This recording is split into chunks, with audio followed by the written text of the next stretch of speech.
Hey, 49ers faithful. Welcome back.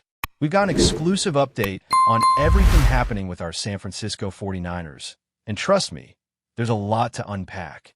Before we dive in, make sure you hit that subscribe button on 49ers Zone and smash that like button. This ensures you never miss any breaking news, roster updates, or behind-the-scenes developments with the team. Now, let's jump right into the latest news and rumors that have been buzzing around the Bay Area. When it comes to evaluating this roster, I've been thinking a lot about how it currently shapes up. If you're asking whether this is an A, B, or C roster, I'd say right now it's somewhere around A, B to B+. Let me explain why. There are a lot of rookies being asked to step in and take on starting roles, and while that's exciting, it's also a little risky. These players have incredible talent, but the transition from college to the NFL is never guaranteed. That said, the pieces are there for this team to evolve into a true A-grade roster as the season progresses. There's a lot of potential, and I think fans should be optimistic, but it's too early to say that this team is fully ready to dominate from week one. So for now, I'm comfortable giving it a solid B, maybe leaning toward a B+. I'd love to hear what you think about this roster grade in the comments below, because everyone's perspective matters. Moving on to some roster movement. There's been a lot happening with the practice squad and returning players. Several recognizable names are back with the squad, and that's always exciting for the fans. One thing I noticed immediately is the number of wide receivers being brought onto the practice squad. There are multiple names that stand out, including Robbie Chosen, who is getting another opportunity to prove himself. Malik Turner also makes the list. He had some solid moments when given a chance recently, and looks ready to contribute again. But perhaps the biggest news for many fans is the return of Sebastian Valdes-Hulk. A lot of people were frustrated when he initially left, so seeing him back is huge. I'm not entirely sure how the situation unfolded, whether it was roster math or simply the team wanting to retain a familiar, talented player, but having him back in the fold is a definite win. For Sebastian, there's probably no better scenario than returning to a team where he already knows the system and has a relationship with Coach Robert Saleh. It's a win-win for both parties. Braden Willis is another player making a return, which isn't entirely surprising since this has happened before, but it's still good news. On the linebacker side, Jalen Graham is back, providing some depth and opportunity at that position. Travis Gibson has been an unexpected standout in training camp and the preseason, showing that he can hold his own and potentially make meaningful contributions this season. Junior Bergen is particularly intriguing because of his versatility, especially in punt returning. Sky Moore, who's been catching attention as well, is on a one-year deal, which means he'll likely be looking for a new contract next season. Having someone like Junior Bergen developing in that role is smart. He has already shown flashes of what he can do as a returner while also having potential as a wide receiver, reminiscent of Tariq Owen's development last year. Nick Sell is back again with the 49ers, and while he may not be the most physically dominant lineman in the league, he brings something even more valuable: experience and knowledge of the system. This is a player who understands what the 49ers expect and knows the ins and outs of Coach Chris Furr's schemes. Having someone like him on the practice squad is crucial because you never know when depth might be needed in the middle of the season. Derek Canteen is another interesting addition, as is Drake Nett. These players provide flexibility and developmental potential, which is key for a team that's always looking to build for the future while remaining competitive now. Some really exciting news came out recently regarding Russell Gage. During a pre-practice presser, yes, pre-practice presser, try saying that 3 times fast, it was confirmed that Russell Gage is back with the team. This is a big deal because Gage brings veteran experience and reliability to a wide receiver core that's seen a lot of movement. His return provides stability and a proven option for the offense, which can't be overstated. Roster math may have played a role in this, but regardless of the details, having Gage back is excellent news for the team's offensive dynamics. The 49ers also welcomed in some new players, including MVS and Jordan. These moves appear to coincide with roster adjustments like releasing Evan Anderson, though the situation is still a bit fluid. Evan Anderson has potential, is still young, and was an undrafted player last year, which makes him an interesting prospect.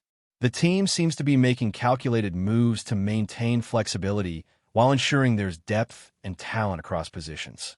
Jefferson, another new addition, was selected in the 4th round of the 2024 NFL Draft by the Jaguars and has some NFL experience, recording 12 combined tackles, a sack, and a pass defended in just 8 games. His performance at LSU in 2023 also indicates that he has potential, with 36 tackles and 2.5 sacks in 13 games. Bringing in players like this is part of the 49ers' strategy of combining experience with young talent to maintain a competitive edge. On the quarterback side, the 49ers added former Jets quarterback Adrian Martinez to the practice squad. While he may not be a starting option immediately, having a capable backup who understands a system is always valuable. These moves, combined with returning veterans, help ensure the team is ready to handle any situation, whether it's injuries or unexpected absences during the season. Injury updates have also been promising. YG Ngos is trending back, activated to the team, and expected to be available for Week 1. This is huge, considering at one point there were concerns about his health and availability. His versatility along the defensive line provides the 49ers with a major boost, giving them more options and depth. Upton Stout has returned to practice as well, which is excellent news for the cornerback group. With Renardo Green coming back from injury and D.A. Leonard shifting to a more permanent outside corner role, having someone like Upton available provides balance and strengthens the nickel corner position. Chase Lucas has also impressed in preseason, giving the team further flexibility and confidence in their defensive backfield. One of the more closely watched situations involves Jauan Jennings. There's been a lot of discussion about his calf injury, potential trade requests, and contract negotiations. John Lynch confirmed that Jennings is still working through his calf issue, making progress, and while there's hope for him to play Week 1, nothing is guaranteed yet. Importantly, Lynch also acknowledged that Jennings' injury is legitimate, and at the same time, he is in a contract year. Jennings had requested a trade previously, which was real, but the team and his representatives have since agreed to move forward with negotiations. This means the 49ers are likely working to find a middle ground that satisfies both sides while keeping Jennings healthy and focused on contributing. The wide receiver room is deep with Russell Gage, Ricky Parroll, George Kittle Jr., Christian McCaffrey, and others, so Jennings may not have to be the primary target, but he still has an opportunity to prove himself. With MVS, Brandon Ayuk, and potential interest in Kendrick Bourne, the competition is fierce, and that's good for the team. Essentially, there are a lot of moving pieces, and the 49ers are balancing veteran leadership with young talent and ensuring depth across all positions. Contract negotiations, injuries, and roster moves all play a part in shaping how the season unfolds. Right now, it's an exciting time to be a 49ers fan. There's potential, there's talent, and there's plenty of storylines to follow as we head into the season. Continuing with the 49ers updates, one of the most intriguing aspects of the roster right now is how the wide receiver room is shaping up. The addition of Russell Gage, MVS, and Jordan alongside the returning Brandon Ayuk and the always reliable George Kittle Jr. completely changes the dynamics of the passing game. You have multiple targets who are capable of making plays, which not only eases the pressure on any single receiver, but also opens up creative opportunities for Kyle Shanahan's offense. Of course, Christian McCaffrey remains the centerpiece of the offense, especially in the passing game. Having him as a dual-threat player keeps defenses honest and makes life easier for every other skill position player on the field. But the wide receiver rotation is deeper than it has been in recent seasons, which brings both excitement and a bit of uncertainty. With so many options, determining snap counts, targets, and roles will be fascinating to watch, particularly in the first few weeks as the coaching staff assesses matchups, chemistry, and performance. Jauan Jennings' situation continues to be a talking point among fans. While his calf injury has slowed him down and contract negotiations are ongoing, it seems clear that the 49ers value his talent and want him contributing to the team. The challenge now is balancing his health, contractual expectations, and playing time. With so many wide receivers in the mix, Jennings may not immediately be the WR1, but he still has a chance to make a significant impact if he can stay healthy and fit into the system. His experience and ability to stretch the field are important assets, and Kyle Shanahan has always shown a willingness to utilize multiple receiving threats strategically, so there's a clear path for him to contribute even if he isn't the primary focus. Meanwhile, the development of younger players remains a priority. Sky Moore, Junior Bergen, and other practice squad players have the opportunity to grow into roles that could eventually make a real difference. The 49ers have consistently emphasized player development, and watching these rookies and second-year players gain reps in practice and preseason games gives fans a glimpse of the team's future. Some of these players may not be household names yet, but their versatility, work ethic, and ability to understand the system can pay huge dividends later in the season. In particular, players like Junior Bergen, who can contribute both as a receiver and a return specialist, provide unique value that allows the team to maximize roster flexibility while maintaining depth. On the defensive side, the return of key players like YGM Goss Matos and Upton Stout cannot be overstated. Matos provides versatility along the defensive line, giving the coaching staff multiple ways to adjust the front depending on the opponent or situation. His ability to line up at different spots and execute different assignments keeps the defense unpredictable and more effective. Upton Stout's return to practice strengthens the secondary, particularly in nickel and slot coverage. With Renardo Green coming back from injury and D.A. Leonard shifting to a more permanent outside corner role, having a rookie like Stout who has shown flashes of excellence in practice is a huge advantage. The combination of a developing player like Stout and an experienced presence like Chase Lucas gives the 49ers flexibility, depth, and a potential long-term solution at cornerback. Special teams are another area where the 49ers have been quietly making moves. Junior Bergen's returnability is complemented by other roster additions who have the speed, vision, and hands to impact field position. Special teams often get overlooked, but it's a critical part of the game, and having players who can contribute in multiple areas, offense, defense, and special teams, is invaluable. Kyle Shanahan has always been strategic about using versatile players, and this philosophy shows in how the practice squad and active roster are being constructed. The quarterback room, though not the most high-profile story at the moment, has also seen some interesting developments. Bringing in Adrian Martinez to the practice squad adds depth and experience at a position where preparation and familiarity with the system can be just as important as raw talent. While Martinez isn't expected to start, having a quarterback on the practice squad who can step in if needed ensures that the offense remains functional even in emergency situations. The 49ers have been careful to protect themselves against unforeseen circumstances, and this move reflects a proactive approach to roster management. Every position group has depth, versatility, and players ready to step up when needed. The coaching staff has demonstrated the ability to manage rosters strategically, balancing short-term success with long-term development. From special teams to the offensive line, from the secondary to the wide receiver room, every decision reflects careful planning and an eye toward maintaining competitiveness while building for the future. With preseason performance, practice squad development, and strategic acquisitions, the 49ers are putting themselves in a strong position for a successful season. But before we dive in, don't forget to subscribe to 49ers Zone and hit the like button on this video. Your support helps us keep bringing you the latest updates on the San Francisco 49ers. And don't forget to share your thoughts on the news in the comments below. Raheem Mostert's anticipated return to the San Francisco 49ers has sparked a whirlwind of excitement, speculation, and unconfirmed chatter that has gripped both the team's loyal fan base and the wider NFL community. The whispers began long before the official announcement, with insiders hinting at late-night negotiations and behind-the-scenes maneuvers that suggested the team was eager to bring back their dynamic running back. Mostert's history with the 49ers is well documented, particularly his electrifying performances that left opposing defenses scrambling, and the mere prospect of his return has already generated a palpable buzz across social media, sports talk shows, and fan forums.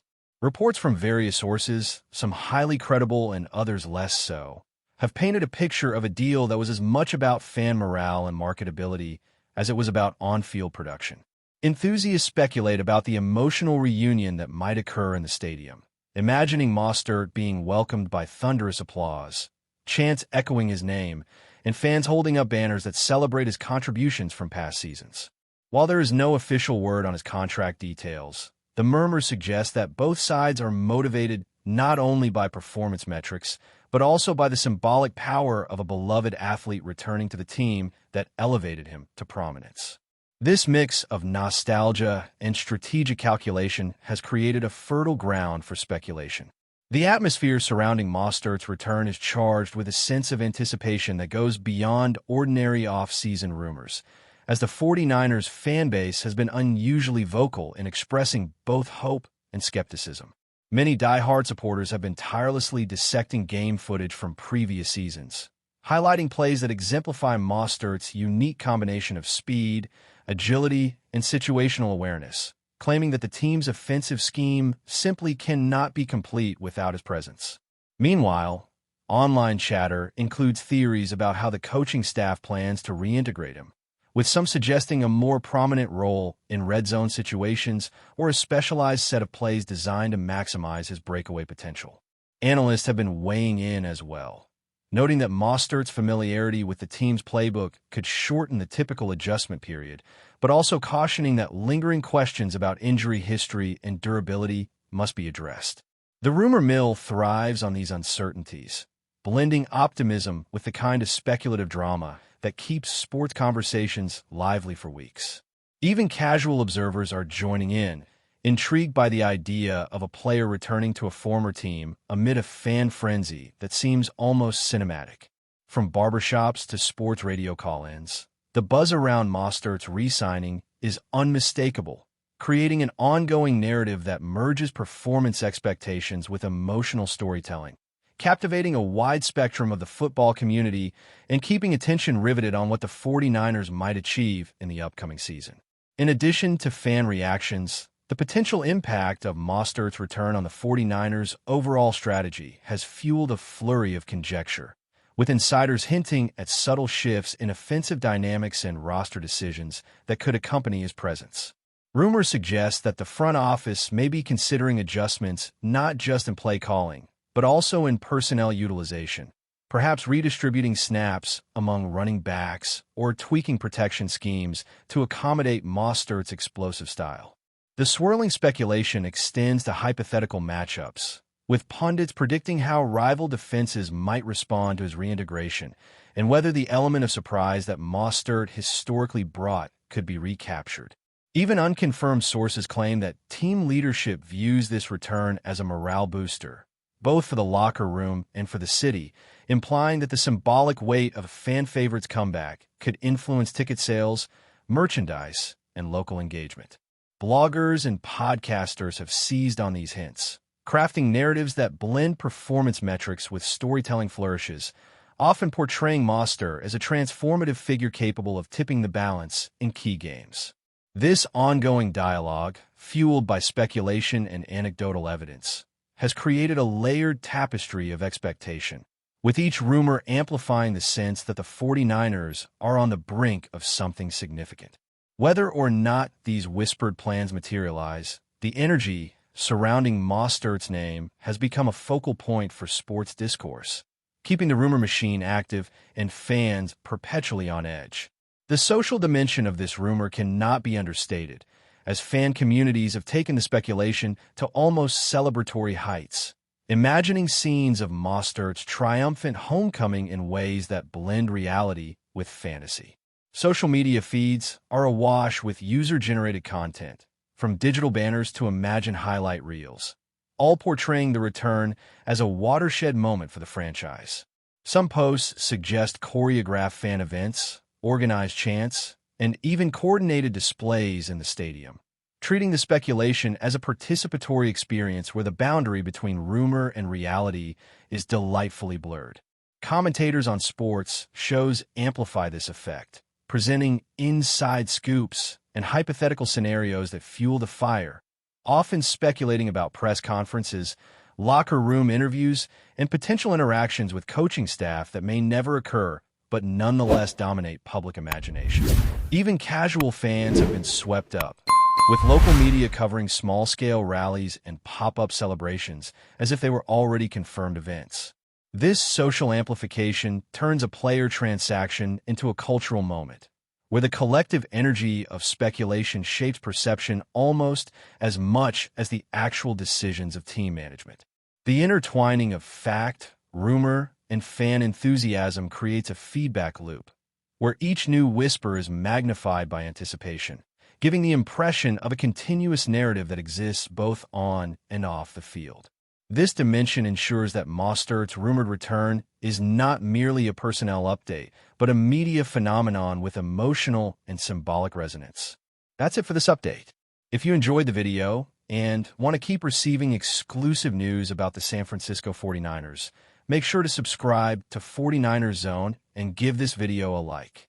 We always look forward to hearing your comments and opinions. See you in the next video.